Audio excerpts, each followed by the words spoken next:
आज हम नेक्स्ट अपनी वीडियो स्टार्ट करते हैं। ये हमारे रिसर्च एप्टीट्यूड के जो क्वेश्चन हमारे चल रहे हैं उसका पार्ट 10 है। इससे पहले हमारे 45 क्वेश्चन हो चुके हैं, ये हमारा 46 क्वेश्चन से 50 क्वेश्चन तक है। तो चलिए स्टार्ट करते हैं।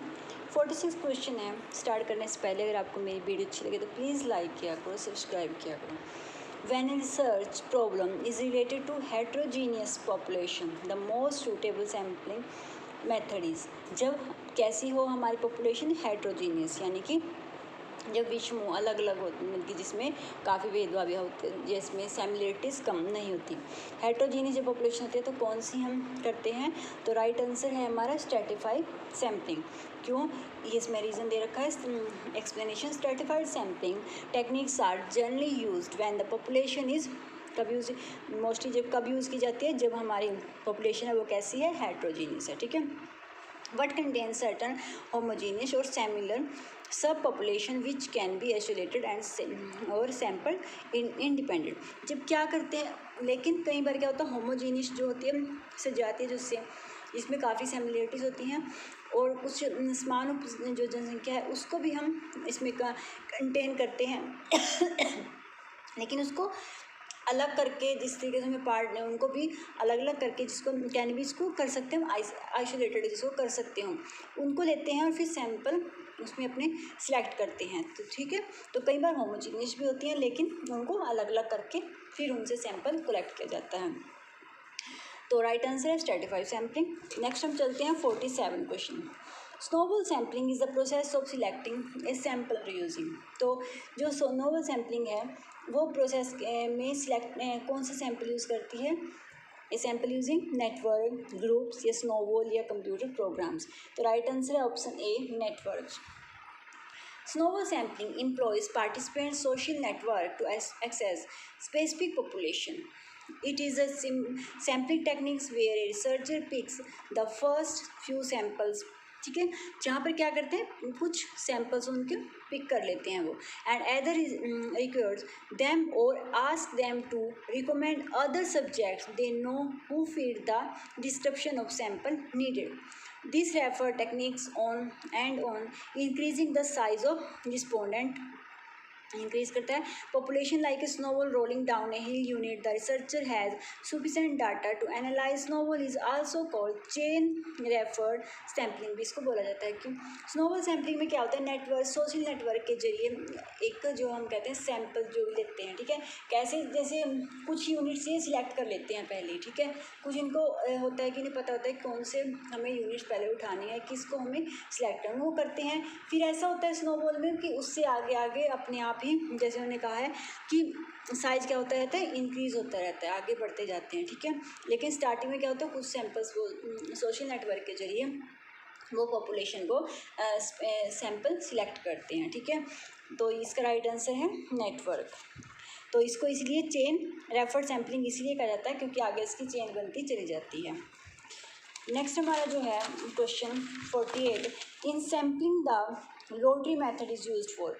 जो लोटरी मेथड है वो यूज़ किया जाता है किस लिए, तो वो लोटरी मेथड, जैसे लोटरी मेथड में क्या होता है, जब जैसे हम कोई लोटरी डालते हैं तो उसमें क्या होता है, रैंडमली होता है ना, ये तो नहीं होता है ना कि किसका नंबर हमें सिलेक्ट करना है, किसको। लोटरी में क्या होता है, किसी का भी, लेकिन बाई चांस रैंडमली किसी का भी सिलेक्ट हो सकता है नंबर। तो वही अगर हम उसको एक माइंड में रखें तो आपको लोटरी मेथड याद रहेगा। इसमें आंसर होगा रैंडमाइजेशन, ठीक है, जिसमें रैंडम से रैंडमली सिलेक्ट किया जाता है। Lottery is a method of selecting a random winner where the outcomes is a matter of chance. In sampling tool, likewise, the lottery method is used for creating a simple random sample. A researcher randomly क्या करता है, randomly number को pick करता है with each number corresponding to a subject or item in order to create sample, ठीक है। इस तरीके से सैम्पल्स क्रिएट किए जाते हैं कि ये इसमें रैंडमली सिलेक्ट किया जाता है लोटरी मेथड में। 49 क्वेश्चन है हमारा, ए नल हाइपोथेसिस। नल हाइपोथेसिस क्या है, when there is no difference between the variables subjective in nature, या सी ऑप्शन है the same as research hypothesis, या डी ऑप्शन है when there is difference between the variable. तो right answer होगा null hypothesis होता है zero, जहाँ null hypothesis जिसमें कोई भी डिफरेंस नहीं। अगर आप जीरो से याद रखोगे तो इजीली याद रहेगा, तो नल हाइपोथेसिस होता है जहाँ पर कोई भी डिफरेंस नहीं होता वेरिएबल्स के बीच में। When there is no difference between the variable, a null hypothesis is a hypothesis that states that no statistical significant exists in a set of given observation, कि इसमें कोई भी statistical significant exist नहीं करता। It is hypothesis that the researcher is trying to, इसमें क्या करना चाहता है रिसर्च, उसको डिस्प्रूव करना चाहता है, ठीक है। वैसे इसको ट्राई करता है वो इसको डिस्प्रूव करने, क्योंकि इनमें इस वेरिएबल्स में कोई भी डिफरेंस नहीं होता, ठीक है। Null hypothesis is when there is no difference between the variables, ठीक है। तो नेक्स्ट हम चलते हैं अपने 50 क्वेश्चन पे। During research while recording observation if an observer rates an individual based on the rating given in another aspects of the interaction, this is term as a, जब क्या होता है कि जब रिसर्च के टाइम जब भी कोई रिकॉर्डिंग जो भी ऑब्जर्वेशन है इंडिविजुअल किस चीज़ बेस्ड होती है, रेटिंग गिव अनदर एस्पेक्ट्स पे, ठीक है, दूसरे एस्पेक्ट्स पे जब हम किसी चीज़ को रेटिंग देते हैं, ठीक है, तो वो क्या किस टर्म को यूज़ करेगा, तो राइट आंसर होगा हेलो इफेक्ट, ठीक है।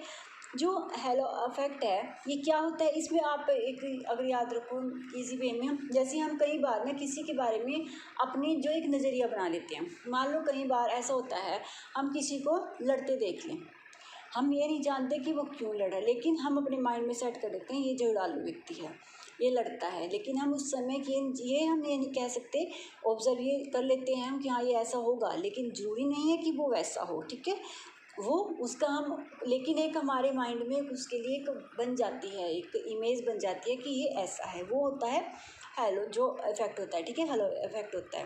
The halo effect is a type of cognitive bias where in some traits or impression of a person or thing influence a judgement of that person or thing, जिसमें judgement कर लेते हैं किसी भी traits पे, और impact on evaluation of that person other specific traits, तो उसका इम्पैक्ट पड़ता है दूसरे स्पेसिफिक ट्रेड्स पे, ठीक है।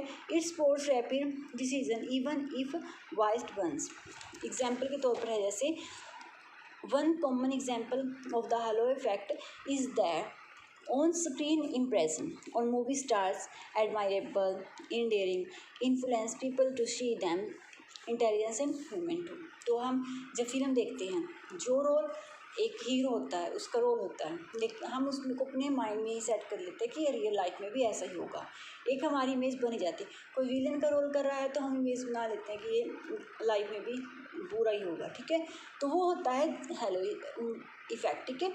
ये ध्यान रखना कि हेलो इफेक्ट क्या होता है, जब हम किसी भी चीज़ के बारे में एक अपनी इमेज बना लेते हैं अपने माइंड में, जरूरी नहीं कि वो सही हो, ठीक है, सिर्फ एक हम कुछ टाइम के लिए कुछ एस्पेक्ट्स देख कर या कुछ थोड़ी बहुत जो भी हम ऑब्जर्व करते हैं, हमें पूरी कंडीशन नहीं पता होती, लेकिन हम एक माइंड में जैसे फिल्मों में हम मोस्टली सब लोग बना लेते हैं हीरो है कि हाँ रियल लाइफ में भी ऐसा ही है होता है, तो ये होता है हेलो इफेक्ट, ठीक है। तो ये थी आज की वीडियो, अगर आपको अच्छी लगी तो प्लीज़ लाइक करना और सब्सक्राइब करना, थैंक यू।